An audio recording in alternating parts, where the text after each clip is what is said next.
আজকের এই মামলার বাদীনি তানজিনা আক্তার, উনি ইডেন কলেজ ছাত্রলীগের আহ্বায়ক কমিটির একজন সদস্য। উনি বর্তমান ছাত্রলীগ কেন্দ্রীয় কমিটির ভাইস প্রেসিডেন্ট মোহাম্মদ ফুয়াদ হোসেন শাহাদাতের বিরুদ্ধে নারী শিশু 9-এর এক ধারায় ধর্ষণের একটি মামলা করেছেন। ওনার বক্তব্য 2014 সালে টিএসসিতে পরিচয় হয় আমাদের এই মামলার আসামি ফুয়াদের সাথে, এবং পরিচয়ের এক পর্যায়ে তাদের সাথে প্রেমের একটা সম্পর্ক হয়।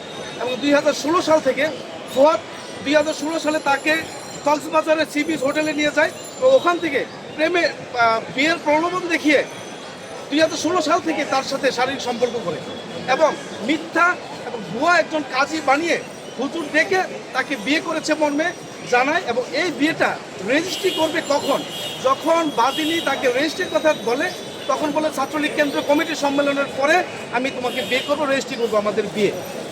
এই 2016 থেকে 2022 পর্যন্ত তাকে নিয়মিত ডাকার 2018 পর্যন্ত তাকে নিয়মিত ডাকার বিভিন্ন হোটেলে নিয়ে এবং রিসোর্টে নিয়ে তার সাথে তার ইচ্ছার বিরুদ্ধে শারীরিক সম্পর্ক করে দর্শন করে। পরবর্তীতে সে বাদিনীকে স্ত্রীর পরিচয় দিয়ে ধানমন্ডিতে বাসা ভাড়া নিয়ে ডকুমেন্টসের মাধ্যমে স্ত্রী পরিচয় দিয়ে বাসা ভাড়া নিয়ে নিয়মিত ওই বাদিনীকে ওই বাসায় রেখে স্বামী স্ত্রীর পরিচয়ে তার ইচ্ছার বিরুদ্ধে নিয়মিত দর্শন করে। ইচ্ছার বিরুদ্ধে কথাটা আসার উদ্দেশ্যটা হলো বাদিনী রেগুলার তাকে তার বিয়েটা রেজিস্ট্রি করার জন্য চাপ দেয়, কিন্তু সে ছাত্রলীগের কেন্দ্রীয় কমিটির সম্মেলনের কথা বলে এটা কালক্ষেপণ করতে থাকে। পরবর্তীতে 3/1/2024 তারিখে বাদিনী তাকে বিয়ের জন্য চাপ দিলে সে সর্বশেষ 2003/1/24 তারিখে তার সাথে শারীরিক সম্পর্ক করে তাকে মারধর করে বাসা থেকে চলে আসে।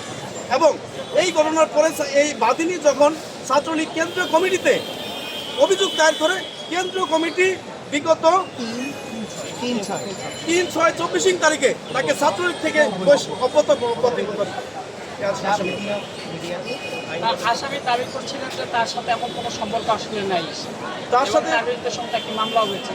আজকে বিজ্ঞ আদালতে আমরা বোঝাতে সক্ষম হয়েছি, ডকুমেন্টস দিয়েছি, তার সাথে বিভিন্ন হোটেল রিসোর্ট, তার স্বামী স্ত্রীর পরিচয়ের ডকুমেন্টস, যে বাসা ভাড়ার কাগজ, হোয়াটসঅ্যাপের মেসেঞ্জারের ডকুমেন্টস দিয়েছি।